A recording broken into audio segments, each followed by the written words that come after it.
सीधा सवाल देश हित में। कावड़ पर रोक लगी, किसी ने पुलिस को बगदादी या तालिबानी नहीं कहा, लेकिन मुहर्रम के जुलूस पर रोक लगी तो ऐसी मिर्ची लगी कि पुलिस तालिबानी और फरमानी मतलब फरमान बगदादी हो गया। आप सोचिए, देश के किसी भी हिस्से में, ध्यान से सुनिएगा ये सवाल, देश के किसी भी हिस्से में अगर कानून व्यवस्था की कोई कमजोरी या लापरवाही से कोई बड़ी घटना होती है तो सबसे पहले उंगली हम किस पर उठाते हैं? पुलिस पर। पुलिस नाकाम रही, पुलिस को हम सवालों के घेरे में ले आते हैं। लेकिन वही पुलिस अगर कानून व्यवस्था बनाने के लिए पहले से तैयारी करे और पुराने प्रकरणों से सबक लेने की बात कहते हुए संभावित हिंसा के लिए अधिक सतर्कता बरतने के लिए कहे, तो इसमें गलत क्या है? लेकिन पुलिस के मुहर्रम को लेकर ऐसे ही दिशा निर्देशों पर आपत्ति जताते हुए पुलिस को तालिबानी, बगदादी कहा जा रहा है। इस खबर का मकसद, मतलब और असर आपको बताएंगे, लेकिन पहले इस खबर को बहुत ध्यान से देखिएगा।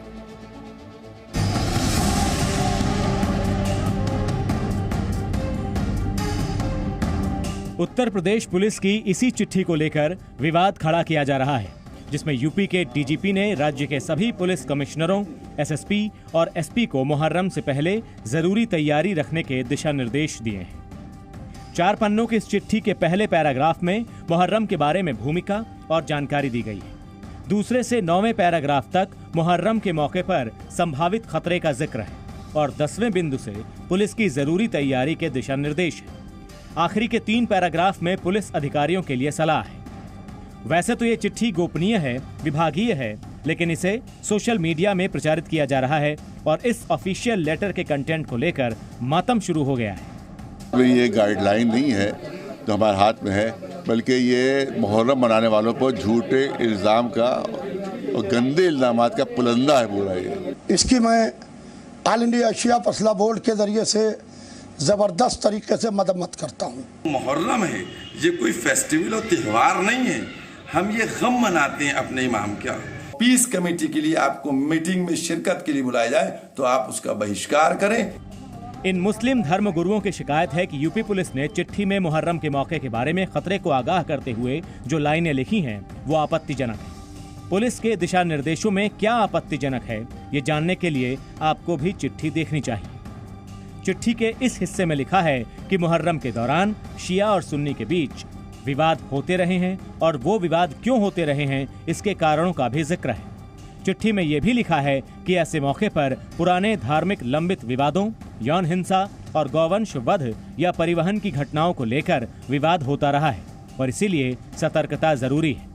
यूपी पुलिस का भी साफ कहना है कि प्रदेश में हो चुकी सांप्रदायिक हिंसा की घटनाओं को देखते हुए ये शांति व्यवस्था बनाने के लिए पुलिस को दी गई सूचना और निर्देश है। किसी भी वर्ग विशेष या धर्म विशेष की भावनाओं को आहत करने की इसमें कोई बात नहीं है। ये विभागीय एक ऑर्डर है और शांति व्यवस्था बनाए रखने के लिए विभागीय अधिकारियों को ये सूचनाएं दी गई हैं। लेकिन यूपी पुलिस की इस चिट्ठी को लेकर मुस्लिम धर्म गुरुओं ने, खासकर शिया धर्म गुरुओं ने बड़ा हंगामा खड़ा कर दिया है। यहाँ तक कि शांति कमेटी की बैठकों में जाने से भी इनकार कर रहे हैं। जो जानकारी मिली है उस पर कुछ विवाद है और मौलाना साहब से भी हम बात कर रहे हैं और कोई न कोई बीच का रास्ता निकलेगा। इस बार मुहर्रम 19 अगस्त को है, क्योंकि इस दौरान सावन का पवित्र महीना भी है। ऐसे में त्योहारों के संयोग को देखते हुए यूपी पुलिस को अधिक सतर्कता बरतने के निर्देश मिले हैं। लेकिन मुस्लिम धर्मगुरु चिट्ठी में त्योहार शब्द के इस्तेमाल को भी तूल दे रहे हैं। ब्यूरो रिपोर्ट, जी मीडिया। देखिए, ये खबर आपने देखी, इसमें यूपी डीजीपी की एक विभागीय चिट्ठी कॉन्फिडेंशियल, गोपनीय, जिसकी भाषा को लेकर विवाद खड़ा किया जा रहा है। तो सबसे पहले आपको ये जान लेना चाहिए कि इस चिट्ठी की भाषा को लेकर जो आरोप लगाए जा रहे हैं या जो आपत्ति उठाई जा रही है उसका सच क्या है। आप इसको पढ़िए और खुद तय करिए कि इसमें गलत क्या है। यूपी पुलिस ने अपनी चिट्ठी में लिखा है कि मुहर्रम जैसे, ध्यान से सुनिएगा, मुहर्रम जैसे मौके पर प्रदेश में पहले भी सांप्रदायिक हिंसा और तनाव की घटनाएं होती रही हैं। तो पुलिस की चिट्ठी में ऐसा लिखने के पीछे का तथ्य भी आप देख लीजिए। अब इसको लेकर कहा जा रहा है कि आप मुहर्रम के खिलाफ लिख रहे हैं, आप एक समुदाय के खिलाफ लिख रहे हैं। देखिए, यूपी में मुहर्रम पर जो हिंसा होती रही है उसमें कुछ वारदातों के बारे में हम आपको अब बताने जा रहे हैं। अक्टूबर 2018 में वो मुहर्रम का ही मौका था जब कुशीनगर, मेरठ, देवरिया, गोंडा, महाराजगंज में हिंसा हुई थी। गोरखपुर में पुलिस जीप तक फूंक दी गई थी। अक्टूबर 2017 में मुहर्रम पर कानपुर में आधा दर्जन वाहन फूंक डाले गए। बलिया में मुहर्रम जुलूस के दौरान पथराव के बाद हिंसा में 6 लोग गंभीर रूप से जख्मी हुए थे। 4 वाहन फूंक दिए गए। लखनऊ, बरेली, पीलीभीत, संभल में हिंसक घटनाएं हुई थी, खूनी टकराव हुआ था। नवंबर 2013 मुहर्रम के मौके पर मुरादाबाद में हिंसा भड़की, 8 घर फूंक डाले गए, लूटपाट हुई। और जानिए नवंबर 2012 मुहर्रम का ही मौका था जब मेरठ में भयानक हिंसा हुई थी, 26 लोग गंभीर रूप से जख्मी हुए थे। तो ये सब कुछ हो चुका है और इसी की पृष्ठभूमि में डीजीपी ने विभागीय चिट्ठी में लिखा कि पुराने प्रकरणों से सबक लेते हुए संभावित हिंसा से बचते हुए और ज्यादा सतर्कता बरती जाए। सिर्फ इतना लिखा, मतलब ये तो साफ है कि उत्तर प्रदेश में मुहर्रम के मौके पर सांप्रदायिक हिंसा की घटनाएं होती रही हैं और बहुत आशंका है कि देश विरोधी ताकतें उन्हें दोहराने की साजिश भी कर सकती हैं। मुस्लिम धर्मगुरुओं की एक और आपत्ति है कि मुहर्रम को त्योहार क्यों कहा। तो आप चिट्ठी देखिए, इस पूरी चिट्ठी में त्योहार शब्द का प्रयोग 2 जगहों पर किया गया। जितने भी लोग विवाद उठा रहे हैं उन्होंने शायद पूरी चिट्ठी भी नहीं पढ़ी होगी। 4 पन्नों की ये सर्कुलर है, चिट्ठी है, विभागीय चिट्ठी है, 4 पन्नों की, पूरी पढ़ें। एक बार तीसरे पन्ने की दूसरी लाइन में जहां लिखा गया है कि त्योहारों पर सार्वजनिक स्थलों पर विशेष व्यवस्था और चेकिंग कराई जाए, इसमें यह नहीं लिखा गया मुहर्रम त्योहार पर, त्योहारों पर। सावन भी तो चल रहा है भाई, इसमें कहीं भी मुहर्रम को त्योहार नहीं लिखा गया। क्योंकि सावन भी है तो तैयारी की बात है। दूसरी बार त्योहार शब्द का जिक्र चौथे पन्ने में है जहां लिखा है कि त्योहारों से 1 दिन पहले पुलिस अधिकारियों की ब्रीफिंग की जाए। इसमें भी मुहर्रम को त्योहार नहीं लिखा गया है। फेक न्यूज और फैक्ट न्यूज का फर्क समझिए। फेक न्यूज क्या है और फैक्ट, ये चिट्ठी आपके सामने। आप समझ गए होंगे कि ये मुहर्रम को त्योहार क्यों बोल दिया गया। ये वाला हंगामा झूठ फूट का किया जा रहा था। सवाल यह कि मुस्लिम धर्मगुरु इतनी खींच क्यों निकाल रहे हैं, मुहर्रम से पहले चिट्ठी पर इतना मातम क्यों। अब इसका कारण समझिए। सीधा सा कारण है, यूपी पुलिस ने इस बार मुहर्रम पर किसी तरह के तजिए और धार्मिक जुलूस निकालने पर रोक लगा दी है। कोरोना कारणों की वजह से सड़कों पर हथियारों के प्रदर्शन पर निगरानी बैठा दी है। बिना कोविड नियमों के किसी भी कार्यक्रम पर रोक लगा दी है। अब खींच भी तो यही है ना।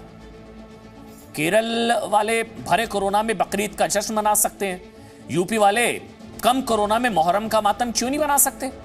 जब केरल की सरकार 27% वोट के लिए तुष्टीकरण के लिए 100% आबादी की जान जोखिम में डाल सकती है, तो यूपी में क्यों तुष्टीकरण का ख्याल नहीं रखा जा रहा है। समझ रहे हैं आप। उत्तर प्रदेश में तुष्टीकरण का चश्मा क्यों उतार दिया गया। खींच ये है, चिट्ठी की भाषा बहाना मुहर्रम का जुलूस ना निकल पाए, इसकी खींच है मिटाना। लेकिन यही तो केरल और उत्तर प्रदेश में फर्क है। देखिए, एक तरफ सांप्रदायिक तुष्टीकरण वाली सरकार और एक लोकतांत्रिक जिम्मेदार सरकार में फर्क है। वरना केरल की तरह यूपी में भी कावड़ यात्राओं को छूट दे दी जाती। दरअसल इस खबर में देशित दृष्टिकोण यह है कि देश के 16 राज्यों में हालात यह है कि कोरोना से ठीक होने वाले मरीजों के मुकाबले नए संक्रमण की संख्या बढ़ती जा रही है। तीसरी लहर के मुहाने पर खड़े हम लोग। लगातार 6 दिनों से समझिएगा कोरोना के संक्रमण में बढ़ोतरी दिख रही है। केरल में बकरीद छूट के बाद कोरोना बेकाबू हो गया है। लगातार 20,000 मामले आ रहे हैं केरल से, सिर्फ केरल से। कल भी 20,728 नए मामले सामने आए सिर्फ केरल से। तो केरल में छूट का खामियाजा देश भुगत रहा है। इस लिहाज से किसी भी तरह के भीड़ भाड़ वाले आयोजनों पर निगरानी बहुत जरूरी है, रोक बहुत जरूरी है, सख्ती के साथ। अगर ऐसा आयोजन सांप्रदायिक शांति के लिए खतरा हो सकता है, तब तो और भी ज्यादा सावधानी बरतना जरूरी है। आगे बढ़ते हैं। आज की एक और बड़ी खबर। देशहित में चिट्ठियों पर कोहराम की चर्चा तो हो रही है। एक और खबर आपको जानना जरूरी है। आपको बता दें कि देश की सरकार कश्मीर को आतंक की खाई से निकालकर अमन के आसमान तक पहुंचाने की कोशिश कर रही है, लेकिन कुछ लोगों को यह पसंद नहीं आ रहा। जम्मू कश्मीर में ऐसा ही एक फैसला लिया गया जिसका विरोध शुरू हो गया। कश्मीर स्पेशल ब्रांच की ओर से आदेश निकाला गया कि देश विरोधी हरकतों में शिरकत करने वाले नौजवानों को ना तो सरकारी नौकरी मिलेगी, ना पासपोर्ट बन पाएगा। अच्छी चीज है ये, तो इसका भी विरोध हो रहा है।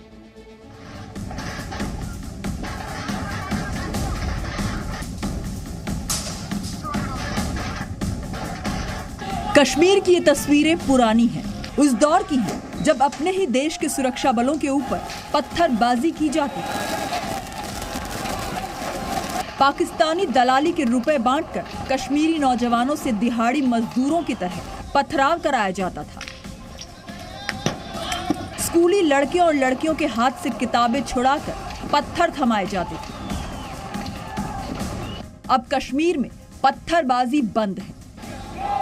हर जुमे को कश्मीर में आतंकियों के झंडे और पाकिस्तान की हिमायत वाली नारेबाजी हुआ करती थी।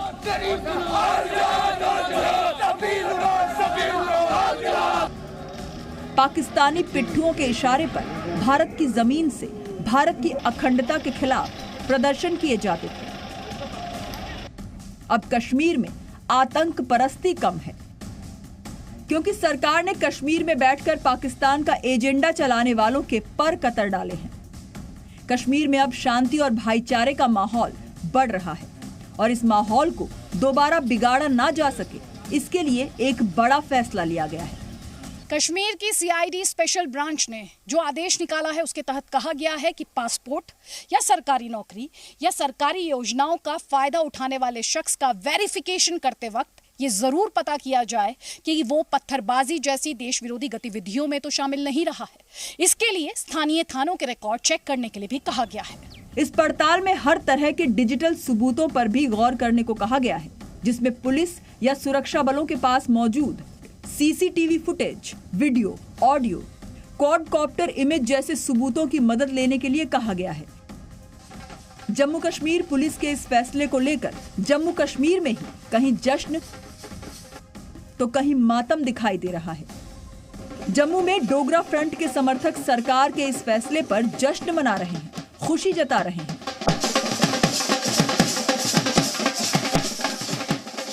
पत्थरबाजों पे एक बहुत बड़ा फैसला जो दिल्ली की सरकार ने करा, उसका स्वागत है। और ये जो उमर अब्दुल्ला बार बार बातें करना चाहता है, महबूबा मुफ्ती बातें करना चाहती है, ये सब धोखा है, फ्रॉड है। मैं समझता हूँ उनको वोटिंग राइट्स भी छीनने चाहिए, क्योंकि ऐसे लोग हमारे राष्ट्र के हित में नहीं है, हमारे जम्मू कश्मीर के हित में नहीं है। जो भी इंटरनेशनल लोग या जो स्टोन पेल्टर्स इसमें इन्वॉल्व होंगे, जो दोषी पाए जाएंगे, उनकी सख्त कार्रवाई की जानी चाहिए। लेकिन देश विरोधियों के खिलाफ उठाया गया ये कदम जम्मू कश्मीर के कुछ नेताओं को नागवार गुजरा है। उमर अब्दुल्ला ने ट्वीट किया कि पुलिस की रिपोर्ट अदालत में दोषी पाए जाने का विकल्प नहीं हो सकती। विपक्ष के जिस तरह की बातें हैं, उनको इसलिए पीड़ा हो रही है क्योंकि उनको पत्थर उठाने वाले चाहिए, उनको बंदूक उठाने वाले चाहिए, हमको फूल उठाने वाले चाहिए, हमको कलम उठाने वाले चाहिए। ये हमारा संदेश है, सबका साथ सबका विकास। जो वहाँ पर व्यापक पैमाने पर पत्थरबाजी होती है, उसको कर्ब करने के लिए एक ये स्टेप उठाया है, लेकिन ये कुछ ज़्यादा हार्श नजर आता है। जम्मू कश्मीर में आतंक को बढ़ावा देने वाले नेताओं की नजर में जो लड़के पुलिस और सेना पर पत्थर बरसाते हैं, जो मुठभेड़ के दौरान आतंकियों को भागने में मदद करते हैं, जो पाकिस्तानी एजेंडे और प्रोपेगेंडे पर कश्मीर में दहशतगर्दी करते हैं, उन्हें भी सरकारी नौकरी, मदद और फायदे मिलते रहने चाहिए। जैसे कश्मीर में अलगाववादी नेताओं और उनके परिवारों को अब तक मिलती रही थी। श्रीनगर से मनीष शुक्ला के साथ ब्यूरो रिपोर्ट, जी मीडिया। मतलब पत्थरबाज बेरोजगार हो रहे हैं, इनको दर्द ऐसे हो रहा है जैसे घर वाले बेरोजगार हो रहे हैं। जम्मू कश्मीर जैसे प्रदेश में सरकार का यह फैसला क्यों बहुत जरूरी है? देश हित में, हम तो मानते हैं देश हित में, क्योंकि आतंकी तत्वों के निशाने पर यही नौजवान होते हैं। प्रयोगशाला बनाकर रख दिया था इन लोगों ने कश्मीर को। पहले ये नौजवानों को पत्थर थमाते थे, उन्हें अगले दिन हथियार थमा दिया जाता था। तो नौजवानों में इसी मैसेज का जाना जरूरी है कि अगर भारत में रहना है तो पत्थर को ना कहना है। पत्थर उठाओगे, बंदूक उठाओगे तो बेरोजगार भी हो जाओगे। कश्मीर में तो इसका असर भी है। देखिए, 370 के काले प्रावधानों से मुक्ति के बाद कश्मीर में पत्थरबाजी अचानक कम हुई है। आंकड़े बताते हैं ये 2016 में जहां पत्थरबाजी की 2653 घटनाएं हुई थी। ये आंकड़े देखिए बहुत ध्यान से, ये नैरेटिव को बस्ट करेंगे आंकड़े। 2016 में जहां पत्थरबाजी की 2653 घटनाएं हुई, 2017 में घटकर 1412 हुई, 2018 में भी पत्थरबाजी की घटनाएं जो हुई 1458 हुई, 19 में 370, 2019 में कश्मीर से 370 से आजाद हुआ कश्मीर, तो पत्थरबाजी बढ़ा दी गई, 2009 घटनाएं हुई। लेकिन प्रशासन सख्त हुआ, नौजवानों को कश्मीर का चमकदार भविष्य दिखा और 2020 में सिर्फ और सिर्फ 327 वारदात हो पाई। पत्थरबाजी की सिर्फ और सिर्फ 327। आप इन लोगों की मानसिक हालत सोच सकते हैं कि पाकिस्तान से पैसे लेते हैं, अपने बच्चों को विदेशों में पढ़ाते थे और कश्मीरी नौजवानों के बच्चों के हाथों में पत्थर थमाते थे। कश्मीर में भारत सरकार के फैसलों ने इसी आतंकी नेटवर्क को ध्वस्त किया और इसी छटपटाहट का नतीजा है कि अब इस फैसले का भी विरोध किया जा रहा है। इस बीच एक बड़ी खबर आपको बता दें, ये देशित ब्रेकिंग हमको इस वक्त मिल रही है कि जम्मू में 2 संदिग्ध आतंकवादियों को लेकर अलर्ट है। जम्मू रेलवे स्टेशन के पास सेना की वर्दी में 2 संदिग्ध नजर आए हैं। ये वीडियो भी आ गया है। आईडी मांगने पर जवानों को धक्का देकर भाग गए वहां से। आईडी मांगने पर जब जवान वहां पर आए, असली जवान, उन्होंने इन लोगों से आईडी मांगा तो ये लोग भागे और ये सेना की वर्दी में 2 संदिग्ध नजर आए हैं और ये एकदम से भाग गए। दोनों संदिग्धों की तलाश चल रही है। एक बार ये फुल स्क्रीन विजुअल। राजू केरनी इस वक्त हमारे साथ जुड़ चुके हैं। राजू, ये वीडियो भी हम देख रहे हैं, ये 2 संदिग्ध नजर आए, सेना की वर्दी में है दोनों। जी बिल्कुल, ये दोनों सेना की वर्दी में थे और रेलवे स्टेशन के बाहर ही एक छोटी सी मार्केट है, वहां पे एक बार्बर शॉप थी, वहां पे अपने जो है बाल जो है वो कटवाने के लिए वहां पे पहुंचे थे और उसी जगह पे मौजूद एक सेना का जो जवान था, उसने जब इनकी हरकतों को देख के थोड़ा उसको शक हुआ तो उसने जो है इनसे इनकी आईडी मांगी। आईडी मांगने के ऊपर ये थोड़ा सा उसके साथ बहस से उलझ गए और उसके बाद उसको धक्का देके वहां से भागे। लोग इनके पीछे भागे लेकिन ये लोगों को चकमा देके भाग गए। उसके बाद से उस पूरे इलाके में अलर्ट घोषित कर दिया गया है और सारे जो पुलिस नाके जो है उनको स्ट्रेंथन जो किया गया था पहले से, वो लोग जो है यहाँ पे उनको जो है वो ढूंढने के लिए जो है पूरे वो लगे हुए हैं उस सारे चीजों को, क्योंकि पिछले कुछ दिनों से जो इनपुट्स मिल रहे हैं सुरक्षा बलों को, उनमें इनपुट्स में ये बताया जा रहा है कि पाकिस्तान की तरफ से, आईएसआई की तरफ से लश्कर और जैश के जो मिलिटेंट्स हैं और उनके जो ओवरग्राउंड सपोर्टर्स हैं, उनको ये डायरेक्शन दी गई है कि जम्मू में जो है कहीं ना कहीं पे जो है बड़ा वारदात की जाए, भीड़ भाड़ वाले स्थानों पे की जाए, मंदिरों को टारगेट किया जाए, ताकि जम्मू में डिस्टर्बेंस अगर होंगी तो कश्मीर में जो है प्रेशर मिलिटेंट्स के ऊपर जो बना वो कम हो जाएगा। जी, तस्वीरें भी हम देख रहे हैं। बहुत बहुत शुक्रिया राजू। ये तस्वीरें भी हम देख रहे हैं। 2 संदिग्ध, ये देखिए 2 संदिग्ध भागते हुए नजर आए सेना की वर्दी में। ये वो शॉप जिसका अभी जिक्र कर रहे थे, जहां पर ये दोनों घुसे थे। ये देखिए आप तस्वीरें, ये दोनों भागते हुए नजर आए हैं। सेना की वर्दी में 2 संदिग्ध, तलाश जारी है। आपको लेकर चलते हैं जम्मू कश्मीर में एक और शिव मंदिर के दर्शन कराने के लिए। पहलगाम की खूबसूरत वादियों के बीच शिव मंदिर 900 साल पुराना है। मान्यता यह है कि जब माता पार्वती स्नान के लिए जा रही थी तो उन्होंने पहरेदारी की जिम्मेदारी भगवान गणेश को सौंप दी। भगवान गणेश ने भोले को ही प्रवेश करने से रोक दिया। सावन के सोमवार पर आपको लेकर चलते हैं पहलगाम के इस प्राचीन शिव मंदिर में, जिसकी पौराणिक मान्यता तो है ही, ये नई कश्मीर की आध्यात्मिक पहचान भी बन सकता है।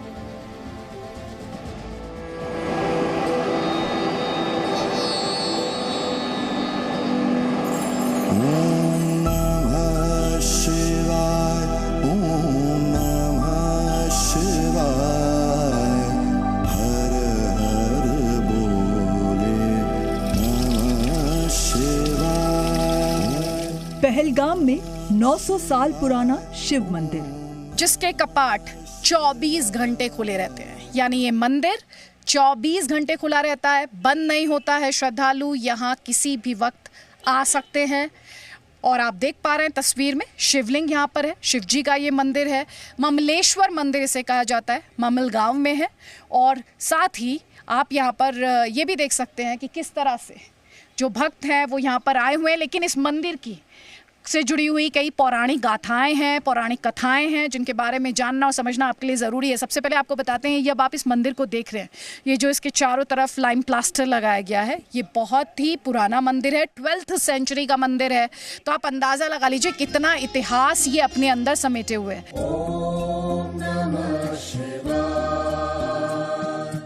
पहलगाम की खूबसूरत घाटियों के बीच बना ये मंदिर भगवान शिव का प्राचीन मंदिर है।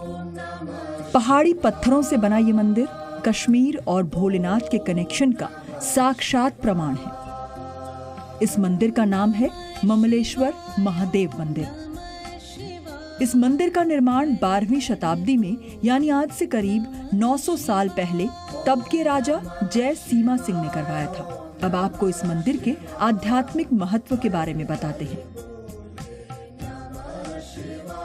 शिव महापुराण के मुताबिक माता पार्वती ने अपनी पहरेदारी के लिए अपने शरीर के मैल और मिट्टी से गणेश जी की रचना की और उन्हें आज्ञा दी कि मेरे आदेश के बगैर किसी को अंदर प्रवेश नहीं करने देना, जिसके बाद गणेश जी ने भगवान शंकर को भी प्रवेश करने से मना कर दिया। मान्यता है कि पहलगाम में मौजूद शिव मंदिर वही जगह है जहां पर ये घटना घटी थी। तो देखिए ज़रा, जो हम आपको दिखाने की लगातार कोशिश भी कर रहे हैं कि अंदर शिवलिंग है और ये आप सीधा एंटर नहीं कर सकते, तो इसलिए कहा गया है कि आप सिर झुकाइए और अगर आपको शिव जी को यानी शिवलिंग को जल चढ़ाना है, मन्नत मांगनी है, मुराद मांगनी है और देखिए यहाँ पर जो भी आपके मन में हो, भगवान के साथ आप साझा करना चाहते हो, शेयर करना चाहते हो, तो देखिए अंदर से ये मंदिर आप देख सकते हैं। और जीर्णोद्धार की बात की गई है 2019 में 370 हटने के बाद से मंदिरों के जीर्णोद्धार की बात की गई है। कहा गया है कि जो सेंचुरीज पुराने मंदिर हैं, जो पुराने सदियों पुराने मंदिर हैं, उनके रखरखाव की बात की गई है। और इसीलिए हम आपको एक ऐसे ही मंदिर में लेकर आए क्योंकि कश्मीर में ऐसे मंदिरों की संख्या जो है वो बहुत ज़्यादा है और अब जो लोकल एडमिनिस्ट्रेशन है वो इनके रखरखाव की भी बात कर रहा है और इनके जीर्णोद्धार की भी बात कर रहा है। 12th सेंचुरी में जो जयसिम्हा किंग था उन्होंने बनाया है। नगारा स्टाइल में ये टेंपल बना है और जैसा कि आप देखते हैं इसका इंटरनली ये 8 स्क्वायर फीट इसकी जो है डायमेंशंस है, 2 पिलर स्ट्रक्चर है। और सबसे ख़ास बात ये है कि there is a spring in the lawn of this temple और इसका जो पानी है ये सैक्रेड माना जाता है। बहुत आस्था के साथ यहाँ लोग आते हैं। जय शिव शंकर जय गंगाधर। मंदिर परिसर में एक प्राकृतिक कुंड भी है जहाँ पर हमेशा शुद्ध पानी भरा रहता है। दावा है कि इस पानी को पीने से कई तरह की बीमारियां भी ठीक हो जाती हैं।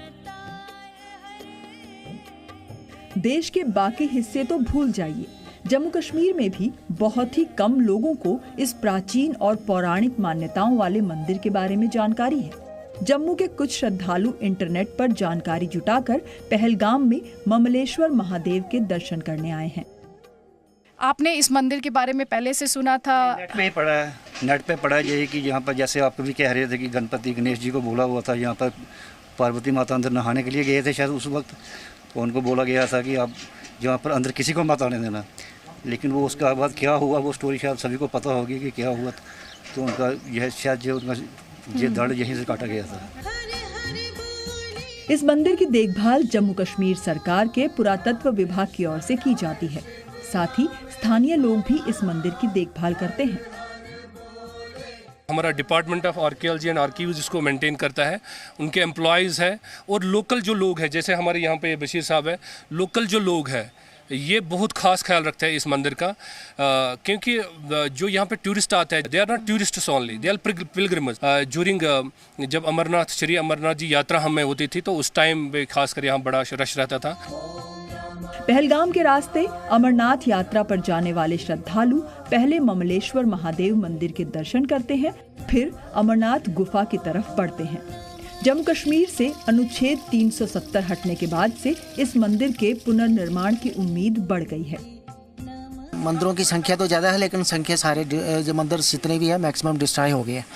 इसीलिए हम कह रहे हैं कि जीर्णोद्धार एडमिनिस्ट्रेशन कह रहा है कि उनका दोबारा से जीर्णोद्धार। देखें पहलगाम के अंदर कितना टूरिस्ट है लेकिन मंदिर के अंदर कोई भी टूरिस्ट नहीं दिख रहा है आपको। इसका मतलब लोगों को पता ही नहीं है कि जहाँ हिंदू भी रहते हैं कोई। आप कह रहे हैं कि यहाँ जानकारी का अभाव है, नहीं तो ज़्यादा संख्या में भक्ता है। बिल्कुल, अगर लोगों को पता होगा तो लोग डेफिनेटली यहाँ पर ज़्यादा से ज़्यादा लोग यहाँ पर आएंगे। यहाँ आने वाले श्रद्धालु और स्थानीय लोग चाहते हैं कि ममलेश्वर मंदिर के बारे में देश भर के ज्यादा से ज्यादा लोग जानें और नए कश्मीर में सैकड़ों वर्ष पुराने मंदिर की पहचान फिर से लौटे। जो इस मंदिर का रखरखाव करते हैं वो भी ये कहते हैं कि अगर और लोग इस मंदिर के साथ जुड़ेंगे और इस मंदिर पर और ज़्यादा ध्यान दिया जाएगा तो जो भक्त हैं बड़ी संख्या में आएंगे, इस मंदिर के बारे में और ज़्यादा जानकारी फैलेगी। और कुछ ऐसा ही वादा एडमिनिस्ट्रेशन द्वारा किया भी गया है। कैमरा पर्सन विनायक के साथ पहलगाम से अदिति त्यागी, जी न्यूज के लिए।